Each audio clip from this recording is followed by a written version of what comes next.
Bonjour tout le monde, très content de vous accueillir ce matin pour un webinaire Legals avec nos amis de chez Sovalue. Salut Ilan, Salut Florent. tu vas bien? Super, super, très content d'être là avec toi. Et on va parler de sujets qui sont assez intéressants et sensibles. Sur le partage du capital et suite à notre baromètre actionnariat salarié Legals qu'on a sorti là en 2025, on a analysé là, cette année tous les plans qu'on a pu réaliser sur la plateforme, toutes les startups qu'on a accompagnées depuis 2022, entre 2022 et 2024 pour étudier justement les bonnes pratiques, ce que choisissent la plupart des utilisateurs, la plupart des startups.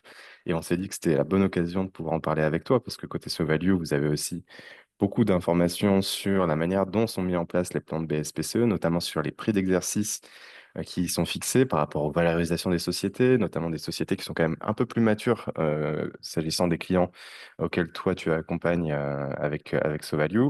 Côté Cdégage, on est effectivement côté assez jeune, très early stage, soit du pré-seed, du seed, mais on va y revenir avec les données qui sont celles du webinaire.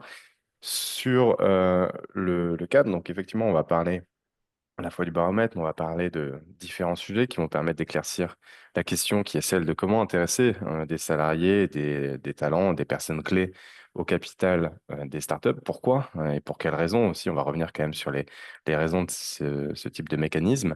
Et évidemment, ce sera l'occasion de pouvoir en discuter avec vous, hein. Donc, et n'hésitez pas à poser toutes vos questions. Vous pouvez les poser directement via le chat, ou même vous présenter. Salut Stéphanie, comme tu viens de le faire et je te remercie. Donc, il y a un objectif, c'est de pouvoir éclaircir un petit peu les enjeux de l'intéressement au capital des salariés en startup en fonction de la maturité des projets, d'éclaircir aussi les bonnes pratiques de ce qui se fait, les standards, des questions peut-être un peu plus techniques, notamment sur ces questions de prix d'exercice des BSPCE liées à des actions de préférence. Quelles sont les actions de préférence en fonction des levées de fonds?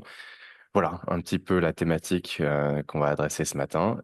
Mais avant ça, évidemment, pour présenter Cdégage, ce que vous connaissez peut-être ou peut-être pas, donc on est une société qui est en Angleterre, en France, aux États-Unis et en Irlande. On accompagne des startups et des entrepreneurs. On a accompagné 60 000 startups et entrepreneurs depuis qu'on s'est lancé en 2016, que ce soit sur la partie levée de fonds, que ce soit sur l'actionnariat, avec la gestion de table de capitalisation ou l'actionnariat salarié. Et on est 150 en tout au sein de l'entreprise. Voilà en quelques mots, et je te laisse évidemment te présenter Ilan avec SoValue. Et Bien merci sûr, encore d'être là. merci Florent, merci à toi pour l'invitation. Donc Ilan, je suis le CEO de SoValue. Donc SoValue, c'est une entreprise qui est spécialisée dans le calcul du prix d'exercice des options, donc des BSPCE, des BSA, des AGA, des stock options, et aussi la valorisation des entreprises technologiques. Donc on a vraiment créé une entreprise dédiée aux startups, aux entreprises technologiques sur les aspects financiers donc de valorisation.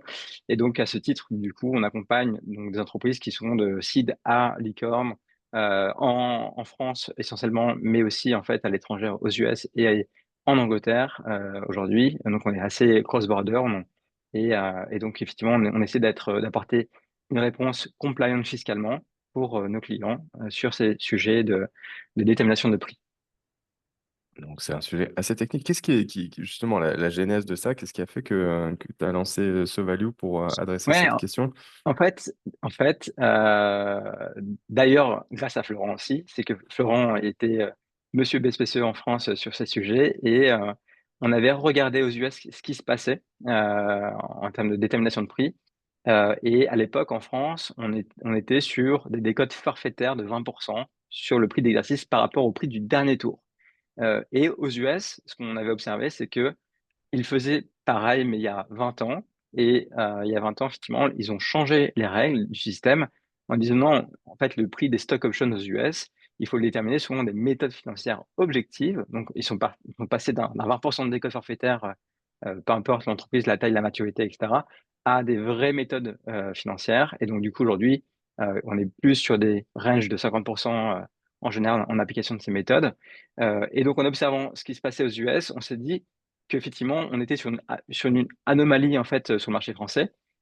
Et en 2022, on a compris que c'était le moment en fait pour changer les règles et essayer de pousser du coup auprès de l'administration fiscale le fait que on ait le droit de décoter, en tout cas de calculer une juste valeur sur le prix d'exercice des BSPCE et des options en général. C'est ce qu'on a fait. Ça a marché. Donc en mars 2024, le BFIP a été modifié pour clarifier ce sujet une bonne fois pour toutes parce qu'il n'y avait pas un consensus général auprès de la pratique de marché. Ce qui fait que depuis mars 2024, on peut officiellement calculer une juste valeur sur le prix d'exercice des BSPCE et donc ne plus appliquer de décotes forfaitaires qui sont pas du tout dans le bon sens économique des choses, mais calculer du coup la vraie valeur d'un prix d'exercice. Et ça, c'est game changer pour des bénéficiaires de BSPCE et d'options, non seulement pour eux, mais aussi même pour les entreprises qui veulent attirer des talents, car en fait, au lieu de dire vous avez un package qui, euh, qui est égal au prix au prix de la levée de fonds donc des investisseurs, on va dire bah, vous avez déjà un package qui est décoté de 50% par rapport à ce prix-là, ce qui fait qu'ils ont quand même l'impression d'être déjà in the money un petit peu. Et ça plaît beaucoup. Bah, je vous avais promis hein, des éléments techniques. En voici un exemple.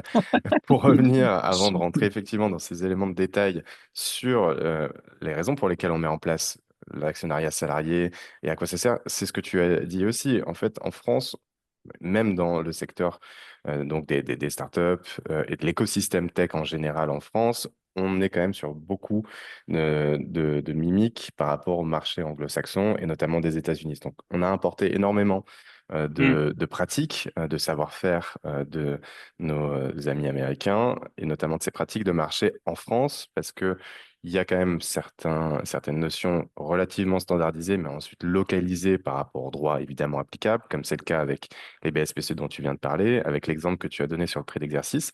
C'est également dans un autre registre sur la partie financement, le cas du BSR, qui est aussi l'importation de ce qui se passe aux États-Unis avec le Simple Agreement for Future Equity, qui est le SAFE. Mais pour revenir justement sur la thématique qui est la nôtre avec l'intéressement au capital des salariés, en France, pourquoi on l'a mis en place? Bah parce que c'est aussi un argument pour attirer tout simplement des talents, de les fidéliser, de récompenser la création de valeur à laquelle ils contribuent et, dans une certaine mesure, d'aligner les intérêts de ces salariés, des salariés clés qui sont intéressés au capital, avec ceux des autres parties prenantes qui sont l'équipe fondatrice et les investisseurs. Donc ça, ce sont les raisons générales et principales pour lesquelles sont mis en place les plans d'intéressement au capital. Et en fait, la simple et bonne raison, c'est de pouvoir être compétitif quand on est un projet très jeune bah, par rapport à d'autres projets qui sont plus matures, qui ont plus d'argent pour pouvoir payer des salaires qui sont plus compétitifs, qui sont avec des packages donc peut-être plus intéressants pour euh, attirer ces talents-là dans les projets. Bah, comment concurrencer quand on est une jeune entreprise et qu'on n'a pas encore ces ressources, notamment financières? Eh ben, on a une ressource qui est celle du capital. Et donc, c'est notamment cette raison pour laquelle sont utilisées ces différentes mécaniques d'intéressement au capital. Tu vois d'autres exemples, toi, Ilan, pour compléter ça? Euh, non, non, en fait, c'est ça. Et ce qui serait intéressant aussi peut-être de voir à travers finalement ce baromètre, c'est de comparer en fait ce qui se fait maintenant en France par rapport aux US. D'ailleurs, à la fois sur peut-être le pricing de ces options, mais aussi en fait les conditions. Parce que finalement, ce qui va intéresser les gens, c'est aussi les conditions, c'est pas seulement le prix, même si le prix c'est quand même assez essentiel. On va essayer d'avoir un panel enfin, en tout cas, une Mm. vision assez large pour que vous puissiez, en tout cas, bien benchmarker ce qui se fait en pratique en France et ailleurs. C'est toujours intéressant.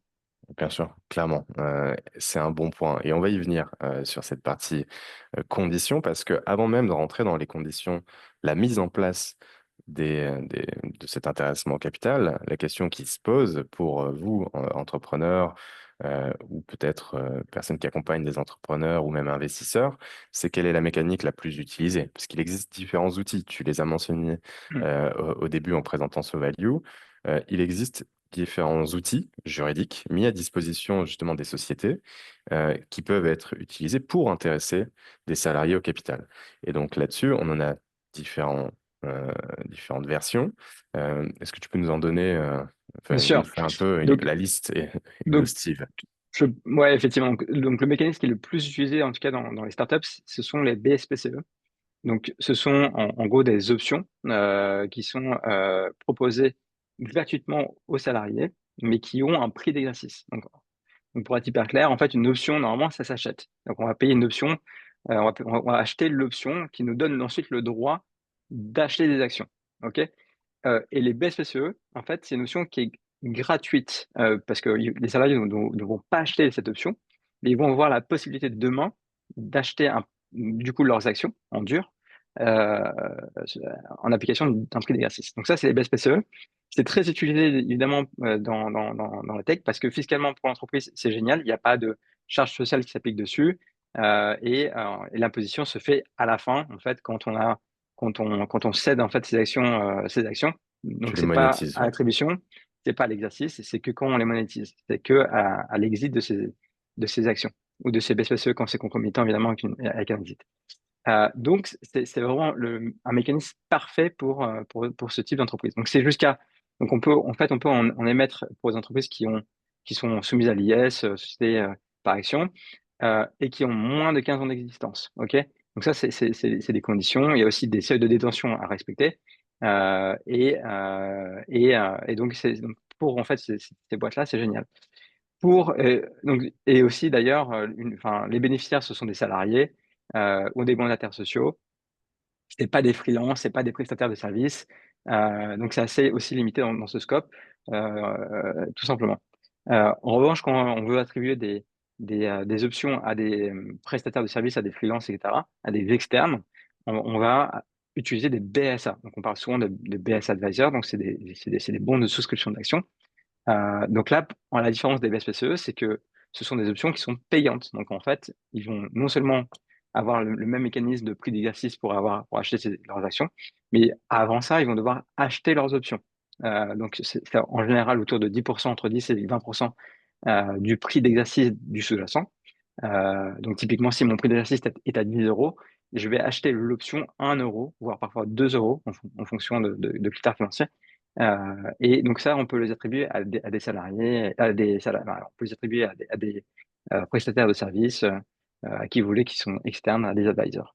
Voilà, donc ça, c'est ce qu'on utilise souvent au début, au démarrage des boîtes. Après, quand on passe le seuil des 15 années, on va utiliser des AGA pour les salariés. Donc, ce sont des actions gratuites. Donc là, typiquement, donc c'est soumis, donc il y a des charges sociales qui vont s'appliquer dessus, et une fiscalité un peu différente. Une partie qui est soumise à l'IR, une partie qui est en fait à la flat tax sur la plus de session. Donc c'est évidemment pour des boîtes qui sont un peu plus matures, qui ont un peu plus d'existence. Après, on a encore des mécanismes comme les stock options, mais qui sont très très peu utilisés aujourd'hui en France. Donc je sais même pas si ça vaut la peine d'en parler. Mais je pense qu'on va peut-être se concentrer, à mon avis, sur ces trois-là, ou en tout cas d'avoir ça en tête, c'est que ça existe. Et ce qu'on va utiliser le plus pour les startups, en tout cas, ce sont les BSPCE et les BSA en fonction des bénéficiaires. Et c'est justement l'objet là de bien distinguer ces différents outils. Et comme tu l'as très justement expliqué, donc il y a grosso modo ces quatre outils qui sont les BSPCE, les attributions gratuites d'actions, donc les AGA, comme on les appelle aussi, les BSA et les stock options. Si on excite les stock options, pourquoi? Comme tu l'as dit, parce que c'est très peu utilisé. Et en fait, c'est si les startups ne peuvent pas attribuer de BSPCE, parce que la mécanique est la même, ce sont des options. Donc, c'est généralement pour des sociétés qui sont quand même plus matures et qui n'ont pas les conditions d'éligibilité des BSPCE, donc minimum de 15 ans, et la question de la détention du capital par des personnes physiques notamment. Il y a ces questions d'éligibilité. Donc, on va mettre les stock options effectivement de côté. Il nous en reste donc là pour le coup trois. Donc, il nous reste effectivement les BSPCE, les AGA et les BSA. Pareil, les BSA, comme tu l'as très justement expliqué, c'est pas gratuit, il faut les acheter et c'est dédié aux personnes externes. Il faut surtout pas non plus les donner à des personnes qui sont avec un mandat social, dirigeant, donc président ou directeur général par exemple, ou des salariés, parce qu'il peut y avoir une question de risque de requalification en traitement et salaire. Donc, il y a des sujets fiscaux et sociaux avec ces BSA, pour la simple et bonne raison que les BSA ne sont pas réservés à une catégorie de personnes, comme c'est le cas pour les BSPCE, les attributions gratuites d'actions et les stock options. Ces trois mécaniques-là sont réservées aux salariés ou aux dirigeants, comme tu l'as dit, Ilan, parce qu'ils bénéficient de régime de faveur, entre guillemets, notamment fiscal et social, ce qui permet de cadrer vraiment leur traitement de ce point de vue-là et d'éviter d'éventuellement requalification en traitement et salaire en termes de fiscalité. C'est toujours des sujets très, très liés à la fiscalité concernant ces outils. Euh, En plus des autres sujets qui sont des sujets opérationnels et qui sont des sujets aussi financiers, comme on va en parler sur les questions de valorisation et de prix d'exercice. Donc, si on se concentre sur les mécaniques les plus utilisées, ce sont ces trois-là. Les BSA, bon, pour les personnes externes, clairement, on peut mettre ça aussi un peu de côté. Il nous en reste donc deux. BSPCE et BSA, BSPCE et attribution gratuite d'action. Attribution gratuite d'action, comme tu l'as dit, en fait, pourquoi c'est moins utilisé aussi d'un point de vue statistique et de ce qu'on voit dans les baromètres qu'on a pu faire, notamment l'année dernière, parce qu'il y a, comme tu l'as dit, un coût. Il y a des charges qui peuvent être appliquées, des charges notamment patronales pour la société, donc un coût pour la société. Ça dépend si on dépasse un certain seuil, c'est le seuil du plafond de la sécurité sociale, on ne va pas rentrer dans ce détail. Mais donc, il y a un coût, il y a une petite friction à ce niveau-là, du point de vue de la société. Et l'autre aspect pour lequel les attributions gratuites d'actions sont moins utilisées que les BSPCE, c'est que c'est un peu plus rigide aussi en termes de conditions. C'est-à-dire que on va y venir sur les conditions, notamment de vesting, de présence ou de performance. Euh, le code de commerce prévoit justement des conditions et donc c'est un peu moins malléable que ce qui est pour les BSPCE. Et le dernier point aussi pour les attributions gratuites d'actions qui justifie que c'est un petit peu moins utilisé, c'est que euh, il y a une limite, c'est-à-dire que des personnes qui ont déjà plus de 10% du capital ne peuvent pas en bénéficier. Donc, il y a cette limite également. Donc, peut-être pour des dirigeants, c'est donc exclu, etc. Et enfin, c'est parce que contrairement au BSPCE, il n'y a pas cette notion, comme tu l'expliquais, Ilan, de prix d'exercice. Donc, on ne va pas acheter l'action. Ce n'est pas un droit d'acheter une action. C'est comme son intitulé l'indique, on va donner gratuitement une action. Donc, ils vont tout de suite, les bénéficiaires, être au capital de la société dès lors qu'ils ont respecté les conditions d'attribution. Donc, ils rentrent au capital, ils deviennent actionnaires tout de suite. Alors que les BSPCE et les options, non, ils ne sont pas là, ils sont détenteurs d'un droit qui leur permet de devenir actionnaires, ce qui aussi donne une certaine sécurité pour l'entreprise, d'une certaine manière, pour ne pas faire rentrer tout de suite au capital les salariés ou les personnes à qui on a attribué ces actions gratuites. Voilà pourquoi, généralement, c'est quoi? C'est environ 5% de ce qu'on a pu observer des startups qui mettent à un stade assez jeune des attributions gratuites d'actions. Généralement, c'est plutôt réservé à des cas assez spécifiques, des personnes clés, mais pas à l'ensemble des salariés. Et donc, pourquoi il ne nous reste que les BSPCE? Bah, pour les simples raisons, comme tu l'as dit, il n'y a pas de coût, c'est flexible. Et ça rejoint aussi cette question de sécurité où on peut prévoir des conditions contractuelles assez souples. Il y a cette question du prix d'exercice et donc ils ne sont pas tout de suite au capital. Et c'est donc largement plébiscité. La très, très grande majorité des startups qui intéressent au capital des salariés passent par les BSPCE, sous réserve qu'elles soient éligibles, évidemment, mais très souvent elles le sont, et que les bénéficiaires aussi soient des salariés de leur côté. Voilà. Donc, raison pour laquelle on va se concentrer beaucoup et quasi exclusivement sur les BSPCE parce que c'est l'outil à utiliser côté startup pour les raisons qu'on vient d'évoquer. Donc maintenant, c'est quoi les conditions sur cette partie? Et notamment, tu l'avais noté, tu as fait un petit post LinkedIn, c'est le pourcentage du capital que les startups réservent en fonction de Mm. leur maturité. Donc ça, on l'a observé, tu veux rebondir dessus? Ouais, avec plaisir, effectivement. Donc, c'est ce qu'on observe évidemment, c'est que alors, en général, les startups, quand elles lèvent des fonds, elles vont négocier avec les investisseurs un pool de BSPCE. Ce pool, en fait, représente en général 10% de la cap table. Mais effectivement, ce qu'on avait vu donc, dans le baromètre que Florent, que Chez a présenté, c'est que même parfois, effectivement, on peut avoir de 20% ou 15%. Et si je prends effectivement en détail ce que tu disais, c'est que 76% des plans ont un pool inférieur à 15%. Donc ça, c'est vraiment les statistiques. Et c'est ce qu'on observe en vrai. C'est assez intéressant. Ouais, d'ailleurs, Florent a mis sur le chat le lien du baromètre. Donc c'est ce qu'on observe nous en pratique, effectivement. C'est des pools qui sont en général autour des 10%. Parfois, c'est inférieur. Parfois, c'est au-dessus même des 20%, dans des cas assez rares quand même, mais ça existe, même au-dessus de 35%. Je crois que tu avais dit c'est 3% de ce que vous avez observé ont un pool au-dessus de 35%. Mais je pense que c'est assez rare quand même. Nous, on l'a jamais vu en vrai.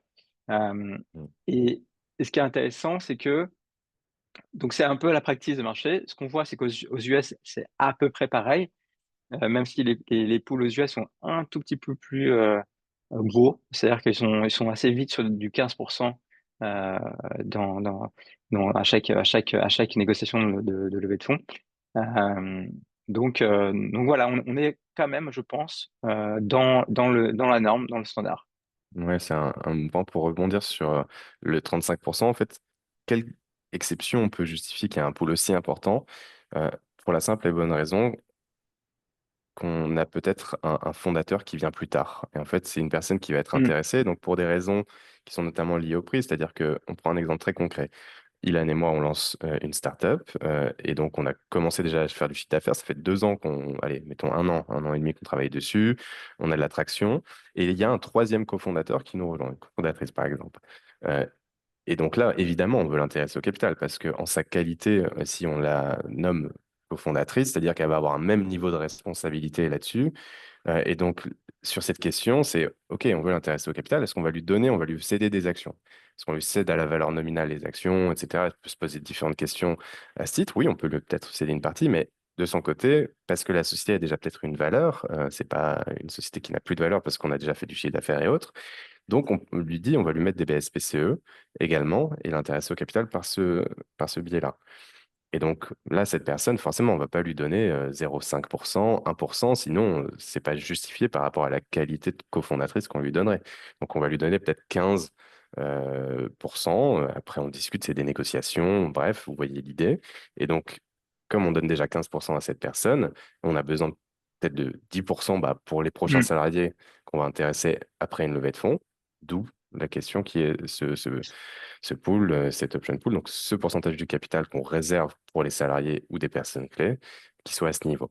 Mais comme tu le dis, Yann, généralement, on est aux alentours de 10% pour des startups early stage. Donc, quand on est une boîte très jeune, qu'on est en pré-seed, bah, souvent, il y a cette question d'intéresser soit des personnes clés, comme on vient de le dire, des late founders ou peut-être des premiers salariés. Mais de toute façon, on n'en a pas une cinquantaine si on est en pré-seed, sauf si vous faites beaucoup de chiffre d'affaires et que vous avez les moyens de payer ces 50 personnes. Mais donc, généralement, on parle de deux, trois profils clés qu'on va intéresser, raison pour laquelle peut-être 5%, ça peut suffire. Donc, entre pré-seed et seed, on va entre 5 et 10%. Et après, ça augmente entre 10 et 15 du seed à la série B. Et après, ça peut même augmenter un petit peu plus parce que c'est toujours corrélé en fonction de qui vous souhaitez intéresser, combien de personnes sont concernées et aussi de la politique qui est la vôtre en termes de culture d'entreprise. Est-ce que vous intéressez l'ensemble de vos collaborateurs? Et dans cette démarche de transparence, comme beaucoup ont pu faire, on l'a observé aussi en termes de tendance sur on veut intéresser l'ensemble des collaborateurs parce qu'on veut que tout le monde soit concerné par la création de valeur et la direction que la société prend, d'aligner les intérêts vers la réussite qui est celle de la société avec bah, une pérennité dans le temps et qu'on devienne peut-être une société qui sera cotée sur des marchés plus tard ou qu'on puisse faire une belle revente ou alors peu importe la stratégie, vous voyez l'idée. Donc voilà un peu les différents éléments. Et donc, Et ouais, d'ailleurs, juste pour rebondir sur ce que tu viens de dire, effectivement, les lead fondateurs, c'est toujours un peu touchy parce que en général, ils arrivent du coup un peu tard, par définition. Et arrivant un peu tard, la valo de la boîte a forcément changé. Donc, on est plus sur une valeur nominale, ce qui fait que si on fait rentrer à 15% un fondateur, donc, du coup une cofondatrice un peu light, on va peut-être lui demander de payer, si elle voulait avoir des actions en dur, de payer peut-être, je sais pas, 20 000 euros, 30 000 euros, j'en sais rien, ou plus. Et c'est là que ça coince. Donc effectivement, ces mécanismes de BSPCE, ça permet de s'affranchir finalement de ce paiement-là, parce que c'est gratuit. Il n'y a pas d'impact pour l'entreprise. Et du coup, c'est là que c'est vraiment très utilisé. Donc, ce sont des BSP fondateurs. On peut néanmoins, du coup, mettre un prix d'exercice qui est collé à cette valorisation de l'entreprise et mettre des conditions de vesting parce que, effectivement, sur des fondateurs, et d'ailleurs, on recommande en général, quand on s'associe avec des gens, de mettre, même si on a des actions dures, de mettre quand même du vesting aussi, parce qu'on ne sait pas ce qui peut arriver demain, dans un an, dans 2 ans, euh, pour s'assurer du coup qu'on ne s'est pas trompé, qu'on est aligné, il y aura pas de problème demain en cas de séparation pour X ou Y raison. Et, euh, Et c'est comme ça qu'on fait. Et je sais pas si je réponds aussi un peu Si, je pense que tu dans réponds à ce la question sens qui est, ouais, qui est donnée, de enfin, Sophie. qui est posée par Sophie dans le chat. Hein. N'hésitez pas à justement rebondir comme ça rend l'échange interactif. Mais c'est très juste ce que tu viens de dire, Ilan, et je pense effectivement que ça y répond. Pourquoi? Parce que en fait, on va y mettre des conditions à l'attribution de ces BSPCE. Donc là, dans l'exemple un peu euh, particulier qu'on vient de donner sur on intéresse un fondateur qui nous rejoint plus tard, et donc ça nous permet d'éviter que ce fondateur paye tout de suite de l'argent et achète les actions tout de suite, il y a le prix d'exercice et on passe par la mécanique BSPCE, donc ça répond déjà à cette problématique. Mais après, comment et à quel prix? Et donc ça, c'est basé sur la valorisation de la société. Donc comment on évalue la société? Il y a différentes méthodologies de valorisation. On va y revenir aussi sur ce point parce que c'est clairement corrélé sur le prix d'exercice des BSPCE qui doit être fixé sur la base d'un juste prix. C'est ce que prévoit le Code des impôts d'ailleurs pour une question d'éligibilité au régime des BSPCE. Si ce n'est pas le cas, bah, ça peut mettre à risque le régime des BSPCE appliqué. Et pour revenir aux conditions dont tu parles avec le vesting, c'est-à-dire que quand on attribue des BSPCE, qui sont le droit d'acheter des actions, on va pas tout de suite donner, si je t'attribue, toi, Ilan, en tant que salarié clé, donc tu vas bénéficier, je sais pas, de 100 BSPCE de la société, tu vas pas les avoir tout de suite, ces 100 BSPCE. Tu vas les avoir généralement sous réserve de certaines conditions. Et ces conditions, la majorité des startups et les bonnes pratiques, notamment quand il s'agit de sociétés early stage, se sont basées sur de la temporalité, c'est-à-dire en fonction de la présence du bénéficiaire dans l'entreprise. C'est-à-dire que, et c'est ça la question du vesting, c'est-à-dire que je te donne 100 BSPCE et généralement, c'est au bout d'un certain temps que tu auras acquis le droit d'acheter potentiellement ces 100 BSPCE. Et généralement, c'est un délai de 48 mois, c'est 4 ans, c'est très souvent ce qui est prévu en termes de vesting, mais ce qui n'empêche pas non plus de corréler ça à des conditions de performance. On peut, plutôt que mettre du vesting, on peut mettre des Hmm. conditions d'objectifs. Mais quand on est une société très jeune, la problématique avec ça, c'est que la visibilité, généralement, ça dépasse pas 6 mois. Et donc des objectifs à 1 an, 2 ans, 3 ans, 4 ans, bon, ils tiennent pas trop la route. Mais bref, ça peut être des questions, effectivement, à se poser.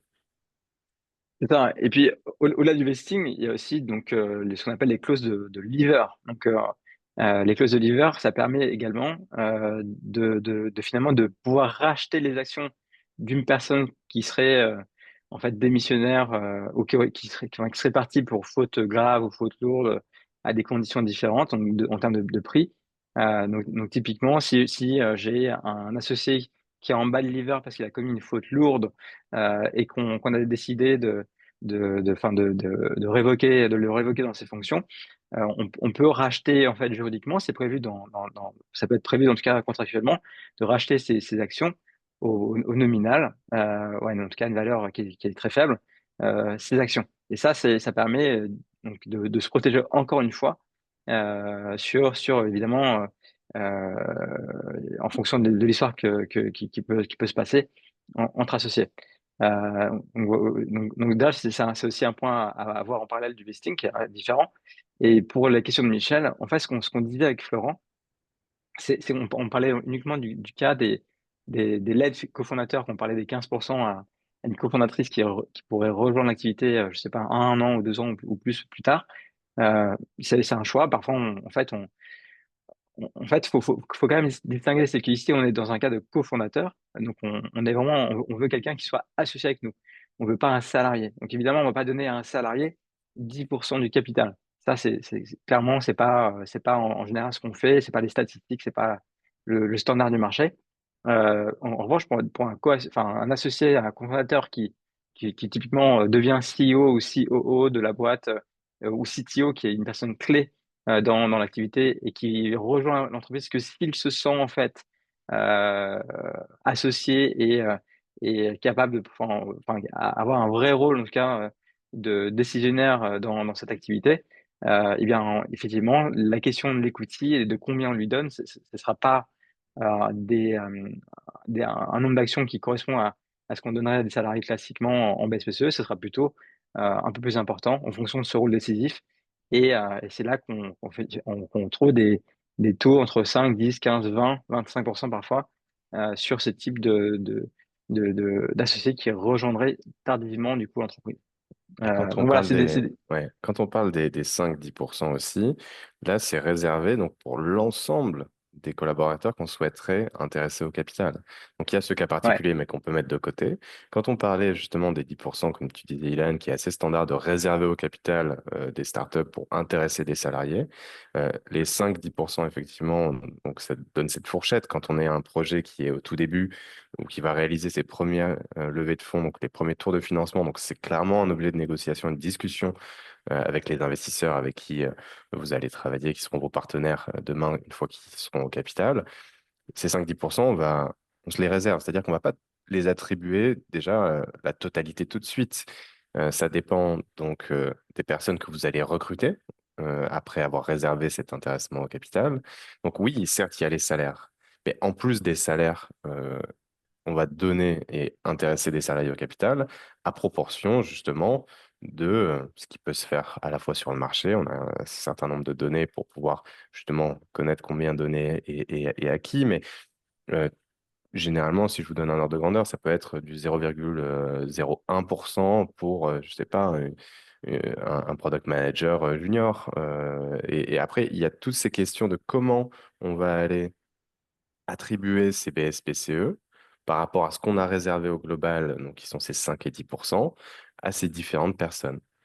Et c'est effectivement quelque chose qui s'ajoute à la rémunération qui est le salaire, parce que il faut bien aussi faire un distinguo entre les deux. Et un des éléments très clairs à avoir en tête dans la communication vis-à-vis de vos salariés, et même pour vous en tant que fondateur, c'est que le capital n'a rien à voir avec le salaire. Certes, c'est deux éléments prépondérants dans le package des salariés que vous allez recruter.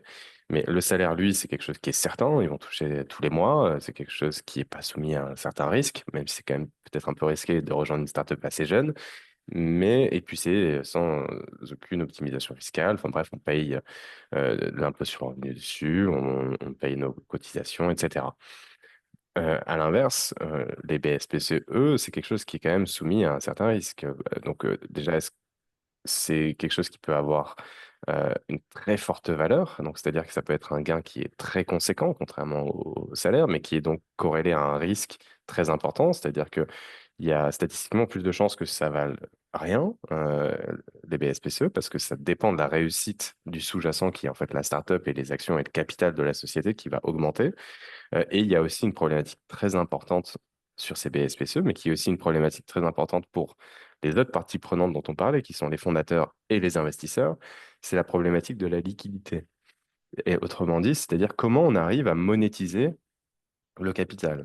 Et de manière générale, comment on hmm, monétise le capital? Le capital est monétisé à l'occasion de ce qu'on appelle un exit, c'est-à-dire à l'occasion soit de l'entrée en bourse de la société, donc pareil, statistiquement, c'est très très rare, et notamment pour des startups européennes, y compris françaises.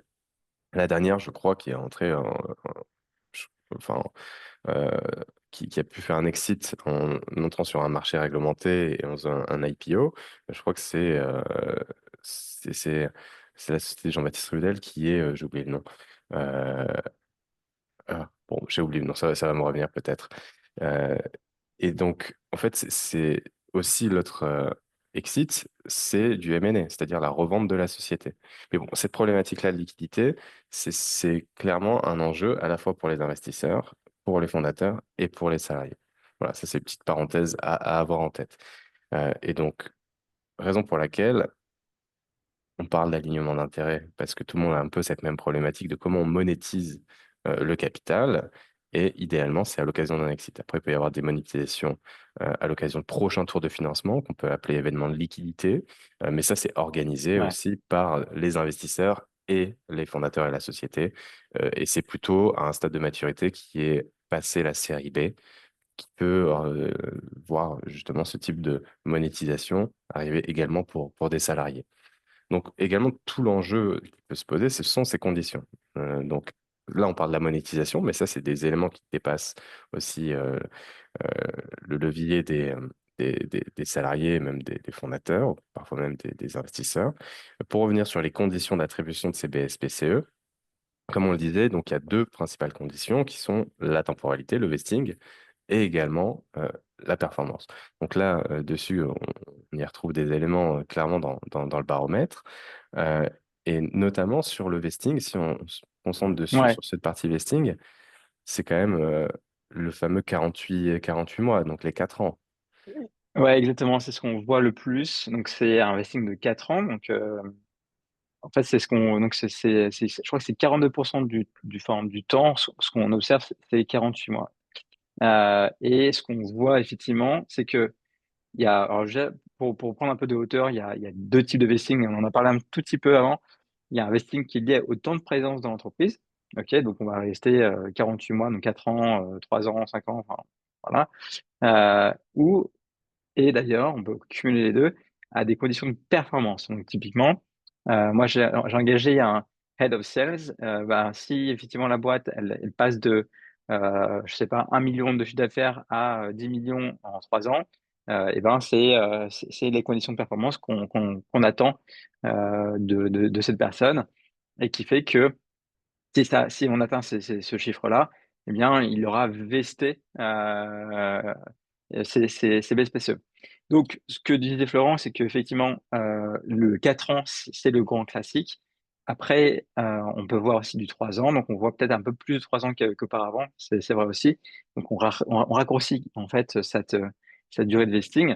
Hem et c'est toujours intéressant parce qu'au final, ça dépend aussi du contexte et de quand vous l'attribuez, donc typiquement, si j'ai un salarié que j'ai embauché il y a 2 ans et que j'ai pas fait le partage du capital, enfin, quand à l'embauche et que donc 2 ans plus tard, je me pose cette question de lui attribuer des BCCE, bah, là, vous pouvez vous poser la question de: «Est-ce que je mets un vesting de 4 ans et à date d'attribution ou est-ce que je mets un vesting de 4 ans à date d'embauche ou est-ce que je mets un vesting de 3 ans à date d'attribution?» donc aujourd'hui, heu et en vrai, c'est vraiment plutôt du au cas par cas.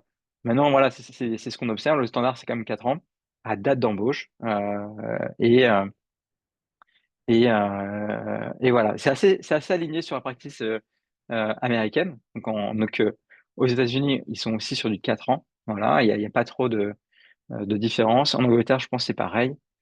Donc c'est vraiment assez, standard. Vraiment, vraiment.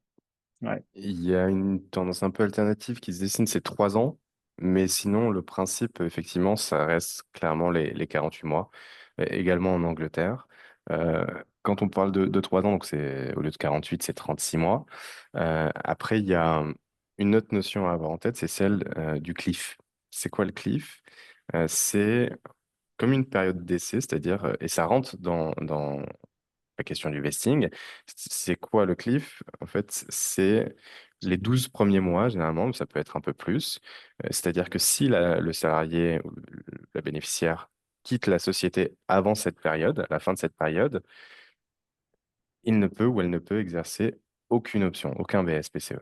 D'où le fait qu'il y a un cliff, c'est-à-dire que graphiquement, ça représente quoi? Ça fait on n'obtient rien en termes d'acquisition, mais passer cette période, tout de suite, hop, si on a 12 mois sur les 24 qui est là, c'est-à-dire qu'on peut, et on a acquis 25% des BSPCE qui nous ont été attribués. Exemple très concret, on nous attribue, tu m'attribues Dylan 100 BSPCE sur 4 ans. Donc, c'est-à-dire que voilà, c'est avec une fréquence de vesting, ça aussi, on va y venir peut-être tous les mois passer cette période de cliff. C'est-à-dire que bah, si c'est 12 mois, donc la première année, c'est un quart que je vais obtenir. Donc, c'est 25 BSPCE après la première année. Donc, à la date d'anniversaire, moi, de mon contrat de travail, si le vesting a commencé à la date du contrat de travail, parce que c'est aussi ce qu'on peut faire, c'est-à-dire on fait commencer de manière peut-être rétroactive le vesting à la date du début du contrat de travail, à mon anniversaire, j'aurai acquis les 25 BSPCE. Mais ça veut dire quoi? Je ne vais pas les exercer. C'est-à-dire que j'ai le droit de l'exercer si je le souhaite, sous réserve des conditions qui sont prévues dans le règlement du plan de BSPCE, mais elles sont là, elles sont à moi. Tant que je suis dans la société, je les ai acquises. Et donc, ces options, après, petit à petit, tous les mois, je vais acquérir progressivement jusqu'à la fin des 4 ans, mais sans BSPCE. C'est un peu l'idée et c'est ça la question de ce vesting. Ça. Alors après, donc Florent parlait de fréquence. Donc là, dans son exemple, c'était tous les mois, mais en Mhm. fait, on peut encore modifier ces conditions contractuelles en disant que la fréquence n'est pas de les acquérir tous les mois, c'est de les acquérir peut-être tous les trimestres ou tous les semestres ou même tous les ans. Donc c'est-à-dire que dans ton exemple, j'ai 100 BSPCE, et bien si j'ai une fréquence annuelle, et ben en fait, je vais acquérir 25 BSPCE la première année, mais donc à la fin de la première année, encore 25 à la fin de la deuxième année encore 25, etc., jusqu'au 100. Alors que, effectivement, si on fait ça tous les semestres, ben, on va acquérir 12,5 en fait au premier semestre, 12,5, enfin, s'il n'y a pas de cliff, 12,5 ensuite au second, etc., etc. Donc ça, c'est ce qu'on voit effectivement en majorité, c'est à une fréquence mensuelle, mais pas très loin du trimestriel aussi. En vrai, les deux, on les voit quand même pas mal. Je sais pas si de votre côté c'était la même chose, Ouais, mais bien de sûr. notre côté, voilà, ça reste mensuel ou trimestriel. Un Ouais. peu moins semestriel. Ouais, clairement, ça c'est un des standards de ce qu'on observe, soit mensuel, trimestriel, comme tu viens de le dire. Et aussi pour revenir sur le baromètre, donc c'est 90% hein, nous des plans de BSPCE sur ces legals qui sont avec du vesting. Donc il y a quand même une Mm. petite minorité qui prévoit de la performance pour les raisons dont on parlait. C'est plus dur au tout début de fixer des performances qui s'étalent sur plusieurs années, d'où cette question de temporalité. Rien n'empêche après de prévoir, etc., mais ou de prévoir plus tard avec des nouvelles attributions à un stade un peu plus mature. L'autre élément dont je voulais parler en termes de chiffres par rapport au baromètre, c'est que près de la moitié en fait, des plans de BSPCE prévoient les 48 mois. On est à 42%. On voit qu'il y a 25% prévoient 36 mois. Et après, il y a le reste qui prévoit des périodes peut-être un peu plus courtes, voire un peu plus longues. Donc, on reste quand même sur la majorité, clairement. Et la grande majorité, ce sont ces fameux 48 mois. Et après, sur aussi le cliff dont on parle, parce que les 12 mois dont on Ouais, a parlé sur ces éléments, ça peut être 18, ça peut être 2 ans, pareil, tout est malléable. Ça revient à ce qu'on s'était dit au tout début sur les actions gratuites qui sont plus rigides, notamment parce qu'on ne peut pas prévoir de manière aussi flexible. On pourrait, mais ça demande quand même beaucoup, beaucoup d'administratifs derrière parce qu'on obtient les actions, etc. Bref. Alors que les BSPCE, vous voyez à quel point c'est facile, c'est malléable, c'est flexible, d'où leur utilisation par les startups. Et donc, pour donner des chiffres sur le cliff, c'est que la majorité aussi hein, choisissent quand même un cliff. Donc, 70% des plans de BSPCE sur la plateforme prévoient cette période-là, hein, si le salarié ou la salariée part, ne peut exercer aucune option. Ce qui est assez logique, hein, parce que quand on intéresse au capital, de toute façon, c'est sur du long terme. Donc, si la personne reste moins que la première année, évidemment, c'est pas l'idée de donner du capital à ce niveau-là. ouais. Même 2 ans, hein, quelque part. Donc, certaines peuvent prévoir 2 ans. Et d'ailleurs, ça, il y en a certaines qui prévoient des cliffs un peu plus longs que ces 12 mois. Et enfin, toujours sur ce vesting, la fréquence, ce que nous dit aussi le baromètre. Euh, et notre analyse des données et des plans, c'est que la plus courante, c'est 50%, dans plus de 50% des startups, c'est le vesting mensuel qui est choisi. Mm. Et après, c'est quoi? C'est euh, trimestriel et aussi annuel qui progresse un peu. Mais après, annuel, ça fait, comme tu l'as dit, Ilan, ça fait des paliers, comme tu l'as expliqué. C'est des gros paliers, ouais. Donc c'est là où encore une fois, quand on obtient des BSPCE en tant que bénéficiaire, on n'est pas obligé de les exercer. Donc, en fait, on les a. Donc, que ce soit progressif et avec une meilleure granularité, c'est quand même plus intéressant. S'il y a des gros paliers, ça peut aussi, à l'inverse, euh, encourager la personne à rester dans l'entreprise juste pour passer le palier en question. Donc, on est peut-être dans une rétention un peu malvenue, pas forcément très positive, alors que la granularité permet, elle, justement, d'éviter ces questions.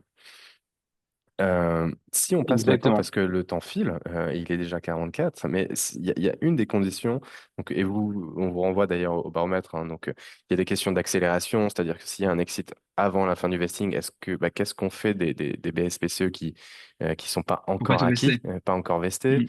Mm. Donc ça, c'est une question qui se pose très souvent. Je propose de pas forcément aller dans le détail de celle-là, mais c'est une question qui se pose. Il y a ensuite, quand les bénéficiaires peuvent-ils exercer? Parce que une fois qu'ils les ont acquis, encore faut-il qu'ils puissent les acheter, ces options, les BSPC, comme tu l'as expliqué, Ilan. Donc, à quel prix? Ça, justement, c'est pour ça que je vais réserver un petit peu de temps. C'est pour parler de ces questions de valorisation et de prix d'exercice avec toi. Euh, Mm. et donc, comment on les exerce? Est-ce qu'on peut les exercer quand on quitte la société? Il y a des startups qui prévoient des clauses assez restrictives, hein, qui sont you leave, you lose, c'est-à-dire que si tu pars de la société, bah, tu ne peux pas exercer les BSPCE, comme bien même tu les as acquis. Il faut qu'il y ait entre-temps une monétisation.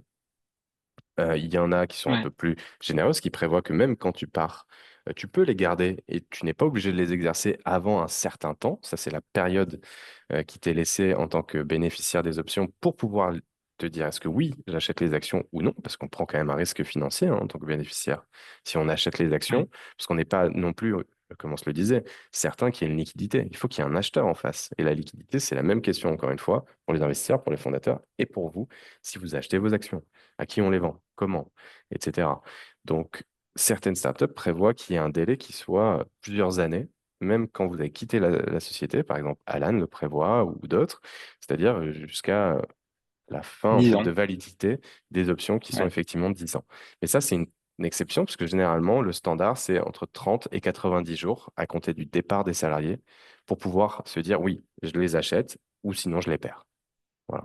Et C'est après, ça. il y a d'autres questions prévues dans le plan sur est-ce que je peux acheter qu'une partie ou est-ce que je dois acheter la totalité des options que j'ai acquis, etc. Donc, évidemment, on vous renvoie toujours, toujours, toujours, même si c'est pas forcément des éléments très sympathiques à lire, Ça. mais au règlement du plan de BSPC, il faut le lire, le relire et le comprendre. Voilà pour ces éléments. Tu voulais ajouter quelque Et chose également? ce qu'il faut savoir, vraiment le principe de base de tout ça, c'est que les conditions, ce sont des conditions contractuelles. C'est-à-dire que vous faites ce que vous voulez. Moi, si je fais une boîte avec Florent, je peux lui mettre des BSPCE et je vais lui dire, tu auras tes BSPCE que si tu me donnes des caisses de vin tous les Noëls de chaque année.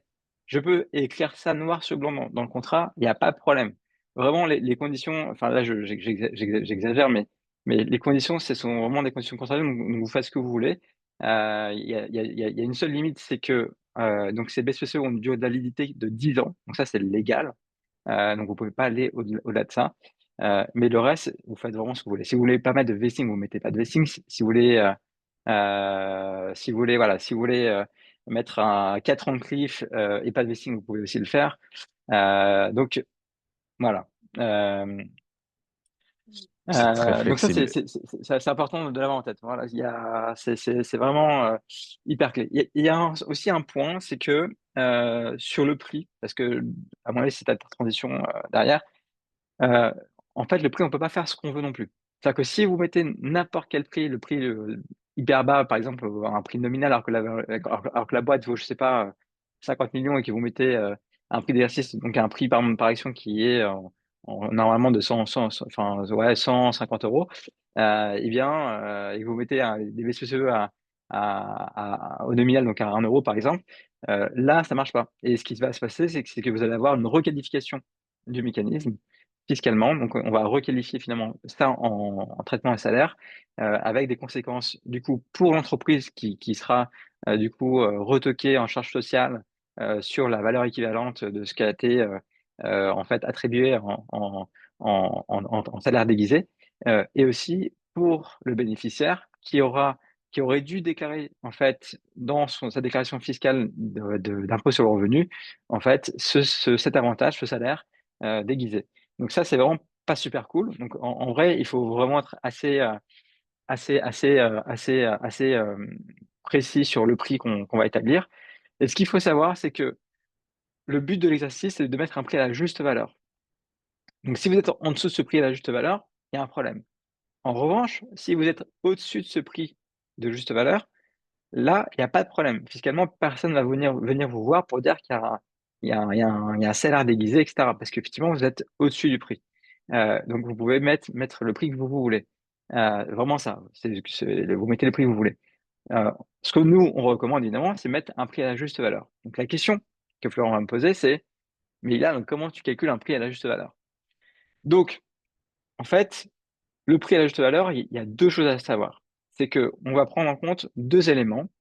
Le premier élément dans le calcul du prix, c'est en fait si on a des règles de liquidation préférentielle avec des investisseurs qui ont par exemple, si vous avez fait une levée de fonds, les investisseurs ont négocié dans le pacte, une priorité d'être payés avant du coup les actions ordinaires, dans ce qu'on appelle leur préférence de liquidation, et donc ils ont négocié ce qu'on appelle un multiple de 1x. C'est-à-dire qu'en fait, s'ils investissent 1 million, ils veulent être en cas d'exit, ils veulent être eux d'abord payés à hauteur de 1 million, et s'il reste de l'argent, bah, du coup, ce sera pour les actionnaires, pour achat de leurs actions. Donc c'est ce qu'on appelle une préférence. Donc en fait, ces clauses de préférentiel vont créer une distorsion économique de valeur entre ces actions de préférence qu'ont les investisseurs et les actions ordinaires qu'ont les fondateurs ou en tout cas les détenteurs de BSPCE s'ils exercent leur BSPCE. Donc ça, c'est un premier calcul que nous, on réalise, c'est mesurer l'écart de valeur entre ces classes d'actions pour avoir la vraie valeur du sous-jacent. Parce que dans la réalité, c'est que si vous faites une levée de fonds et que on dit, OK, j'ai une valeur post-money de 5 millions et que le prix par action acheté par les investisseurs, c'est de 50 euros, et bien en fait, la réalité, c'est que toutes les actions de votre cap table ne valent pas 50 euros. Celles des investisseurs valent 50 euros, mais les actions ordinaires ou les actions précises, enfin, s'il y avait d'autres investissements entre-temps, eh ben, ne valent pas 50 euros. Donc nous, notre job, c'est évidemment de mesurer cet écart de valeur entre toutes ces classes d'actions. Donc ça, c'est une première décote que nous, on appelle la décote qui est liée à la liquidation préférentielle. Et il y a une seconde décote, c'est la décote d'illiquidité. C'est-à-dire qu'on va appliquer une décote d'illiquidité sur la valeur des actions ordinaires qu'on aurait calculées auparavant et qui tient compte du fait que on est sur des bénéficiaires qui n'ont pas de contrôle sur l'entreprise, donc ils sont souvent minoritaires. Même parfois, les fondateurs n'ont pas de contrôle parce qu'ils sont aussi minoritaires individuellement. Donc, on va appliquer une décote de liquidité. On est sur du private equity, on n'est pas sur un marché qui est coté, qui est liquide. On a souvent des clauses en plus d'incessibilité sur les actions donc issues des BSPCE également. Donc, pour toutes ces raisons-là, on va appliquer cette seconde décote, qui est la décote des liquidités, qui est autour de 30%, plus ou moins 30%. Et in fine, on va arriver sur des décotes qui sont entre 50 et 60% par rapport au prix du dernier tour. Donc, toutes ces décotes, évidemment, se calculent par rapport à une valeur de référence. Cette valeur de référence, c'est la valorisation du tour d'investissement. Donc, les fameux 50 euros par action, si, je sais pas, on a un investisseur qui a investi à un prix par action de 50 euros. Euh, Sinon, nous, ce qu'on doit faire, c'est recalculer la valeur globale de l'entreprise et ensuite décomposer cette valeur globale de l'entreprise, je ne sais pas, qui vaut 50 millions, entre toutes ces classes d'actions et ensuite appliquer la décote des liquidités. Donc, c'est comme ça qu'on fait. Enfin, résumer un petit peu. Mais c'est comme ça qu'on estime donc, du coup un prix à la juste valeur. Et comme je le disais, on a des cotes qui sont comprises entre 50 et 60. Il n'y a pas de limite. En fait, on peut avoir parfois, on peut se dire parfois effectivement la valeur de l'action ordinaire est décotée que de 10%. Et donc c'est le cas typiquement d'une entreprise qui sera à exit dans 6 mois ou dans 3 mois ou en tout cas dans très peu de temps. Et là, effectivement, il y a peu de chances que ce soit décoté parce que on a dépassé toutes les préférences des investisseurs depuis longtemps parce que la boîte a super performé, donc il n'y a pas vraiment besoin de décoter plus que ça. Et comme elle sera liquide dans 3 mois ou 6 mois, bah, il n'y a pas une grosse décote des liquidités. Et à contrario, on peut aussi avoir des cas où on décote de 90%, 95%, voire plus, parce que on a des conditions qui sont hyper défavorables, une valo qui a chuté par 4 ou 5 depuis le dernier tour. Et donc, il laisse effectivement beaucoup plus de poids en cas d'exit aux investisseurs qui vont récupérer quasiment l'intégralité de l'exit et laisser que des miettes aux ordinaires. Voilà. Donc, voilà. Il y a pas de. En tout cas, pour résumer, il y a pas de décode forfaitaire, ça n'existe pas. Il n'y a pas de minimum, il n'y a pas de maximum. En tout cas, il y a des méthodes financières objectives qui marchent et qui permettent de le calculer précisément et qui sont reconnues par l'administration fiscale. Il nous reste Désolé maintenant pour ce 6 monologue. minutes. Non, mais c'était l'objet de pouvoir garder un peu de temps sur cette partie pré d'exercice parce que c'est quelque chose d'assez central, forcément, sur la mécanique qui est celle des Ouais, BSPCE et des options, parce que comme on l'a bien expliqué, je pense, et vous nous le dites, hein, si c'est pas clair, il faut acheter ces actions. C'est-à-dire que ce n'est pas gratuit non plus. C'est gratuit à l'attribution pour les BSPCE pour les salariés, à la ouais, différence des BSA, comme on l'a expliqué au début. Mais il faut ensuite savoir comment est fixé ce prix d'exercice. Est-ce qu'on colle à la valorisation comme tu l'as expliqué, Ilan, je ne vais pas revenir dessus. Euh, non, s'il y a des actions de préférence avec des investisseurs qui ont négocié certains termes et qui ont des actions de préférence versus des actions ordinaires, tu as bien expliqué ouais, les différences d'éléments. Et après, il y a des éléments techniques, mais bref, l'idée, c'est au moins que vous compreniez les enjeux par rapport à ces aspects. Et évidemment, si vous avez des questions, n'hésitez pas, que ce soit à ouais. solliciter SoValue avec Ilan sur ces questions de pré d'exercice ou nous sur la mise en place des plans de BSPCE. Mais maintenant, il est temps de passer à la partie questions-réponses. Donc, si vous avez des questions, c'est le moment de nous les poser. N'hésitez pas, l'objectif, c'est de pouvoir clarifier justement les points que vous pouvez Et, avoir en tête. Tu as un point, et en Ilan. attendant des questions enfin, n'hésitez pas à me couper la parole si vous avez une question, c'est juste pour meubler le temps, le temps de. Non, mais en vrai, c'est peut-être un. Ce que je veux dire, c'est que sur le prix des BCCE, il y a un vrai sujet. C'est que vous allez trouver des investisseurs qui sont habitués à l'ancienne practice de mettre une décote forfaitaire. Et il faut surtout pas les suivre. Vous allez trouver aussi également des avocats qui sont aussi habitués à cette ancienne pratique de mettre aussi une décote forfaitaire. Il faut faire très attention car c'est vraiment plus ça qu'on applique. Ça, c'était vraiment l'ancien monde. Mais malheureusement, on le voit encore aujourd'hui, il y a quand même certains praticiens et investisseurs qui sont encore dans ce schéma-là et qui seront assez réticents à appliquer ça. Il faut vraiment se battre pour appliquer des méthodes mathématiques et objectives. Ça a été reconnu par l'administration fiscale. Moi-même, j'ai participé à ces débats avec eux, avec l'administration fiscale, donc quand ils ont modifié le BOFIP en mars 2024. Donc, eux-mêmes, ils ont vraiment validé ce point-là. Donc, si vous avez des gens en face de vous qui vous disent que c'est pas possible, mais en fait, ne les croyez surtout, surtout pas. Et venez nous voir. Nous, on est toujours ravis d'organiser des formations pour ces gens-là qui sont encore dans l'ancien wagon. Et ça fait partie de notre boulot, de toute façon, d'éduquer encore le marché tous les jours sur ces sujets. Donc, vraiment avec plaisir. Donc, on a une question de Thierry. Oui. Pour un lead cofondateur, faut-il le rémunérer en salaire d'un point de vue légal? Quelle est l'équivalence entre baisse de salaire et BSPCE? Donc ça, c'est toutes les questions effectivement que vous vous posez. C'est une très bonne question. Merci Thierry. Alors, est-ce qu'il faut le rémunérer? Déjà, est-ce que vous êtes en capacité de rémunérer cette personne? Et si oui, pour revenir sur le point légal, c'est comment? Donc, comment rémunérer une personne? Il y a deux façons, de façon de rémunérer une personne. Soit c'est une personne une personne qu'on va rémunérer en termes de prestation de service. Et donc, il faut que cette personne facture la société paye sous forme de prestation de service avec, en tant que donneur d'ordre. Euh, la problématique avec ça, c'est qu'on n'est pas sur quelque chose de très, très légal, en tout cas très sécurisé, parce que si on nomme cette personne cofondateur, ça veut dire que c'est une personne interne à la société. Et probablement que cette personne, donc le fait de la facturer en tant que prestataire de service, à un moment, ça peut être le cas au début, mais si cette personne est à 100% sur le projet et développe le projet, le fait de rémunérer en prestation de service, bon, ça peut être vu comme du salarié déguisé, éventuellement en cas de contrôle, etc. Donc, on est à risque à ce moment. Au tout début, on peut le faire pour des questions de flexibilité, etc. Vous pouvez en parler avec votre expert comptable si besoin. Mais après, de toute façon, il faut régulariser, si c'est le cas, la situation. Donc, si non, comment on fait si c'est pas une rémunération en prestation de service? C'est une rémunération qui est faite peut-être au titre de mandat social. Si on ne peut pas salarier tout de suite la personne, donc en tant que mandataire, donc soit président, soit directeur général, directrice générale, évidemment, c'est possible d'être rémunéré à ce titre. Sauf que quand on est rémunéré à ce titre, il y a évidemment aussi des charges sociales à prendre en compte. Donc, il y a un coût pour la société, en plus donc, du salaire effectivement versé. Donc, c'est là où il faut faire un peu justement les avantages et inconvénients et la maîtrise du risque à ce niveau et à ce stade. Et donc, derrière, après, sur la question de pouvoir intéresser au capital, notamment des BSPCE, on revient à ce qu'on s'est dit. Comment et à qui attribuer des BSPCE? C'est réservé soit aux dirigeants, donc mandataires sociaux, donc directeur général ou président, soit, si ce n'est pas des mandataires sociaux, il faut que la personne soit salariée.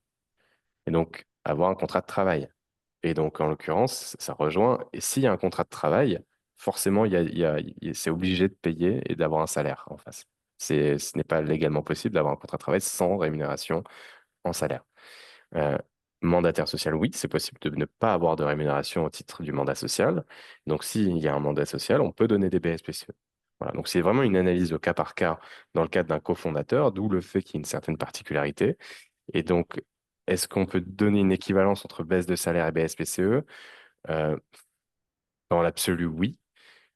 Mais comment on arrive à justifier la baisse de salaire d'un point de vue BSPCE si on n'a pas de valorisation de la société? Vous voyez un peu l'idée? Ça rejoint ce que tu expliquais, Ilan, sur la valorisation. Donc, Voilà, il y a des éléments sur le prise de risque, sont d'une salaire, pas de salaire, combien de baisse, quel pourcentage, etc. Donc ça, c'est vraiment du cas par cas concernant cette Ouais. partie intéressement avec un cofondateur. Je sais pas si tu veux rajouter quelque chose. Ce que tu as dit, rien du tout. Et je voulais juste faire un tout petit aparté sur la fiscalité. Donc 2025 s'applique sur les BSPCE. Il y a eu beaucoup, beaucoup de bruit autour de ça, parce que la loi de finances 2025 a modifié un peu le régime. Mais en vrai, donc le BEFIP a clarifié donc, cette nouvelle loi de finances qui crée un nouvel article, donc 163 bis H du CGI. Mais en fait, c'est une nouvelle fiscalité qui va s'appliquer sur les management packages. Et parfois, ça va inclure les BSPCE qui sont uniquement en fait attribués dans un cas de management package. Donc, c'est quoi un cas de management package? C'est ce que dit le BOFIP. En gros, si on a des clauses de rétrocession de plus-value d'investisseurs à des bénéficiaires de BSPCE qu'on appelle des clauses ratchet, là, on rentre dedans. Et donc, c'est un nouveau régime. Mais en attendant, les BSPCE classiques qu'on attribue en fait en startup à des salariés ou à des fondateurs qui sont pas dans ce type de rétrocession, sont dans l'ancien régime donc, fiscal. Donc, c'est quoi? C'est en gros la flat tax à 30%. Voilà, c'était juste cette parenthèse que je ferme et dire que finalement, il n'y a toujours pas de taxation à l'exercice, toujours pas de taxation à l'attribution. On est toujours sur une taxation à la cession. Donc, aucun changement. Voilà. Ce sera le mot de la fin, sauf si vous avez peut-être une dernière question. Sinon, merci encore, Ilan, pour ces éclaircissements et ces éléments techniques sur les prix d'exercice, la loi de finances 2025 avec laquelle on va terminer. Et on vous remercie aussi, vous, évidemment, pour vos questions, la participation. Vous retrouverez ce webinar sur le blog Steel Legals, si vous voulez le voir, le revoir, sur la chaîne YouTube également Steel Legals, dans laquelle vous avez pas mal de contenu intéressant qui permet d'éclaircir à la fois le partage du capital, mais aussi le financement. Merci, longue vie à Sovialu et longue vie à Steel Legals. Merci Et Florent. à très bientôt. Très Merci bonne à tout le journée monde. et au revoir. Et bonnes vacances.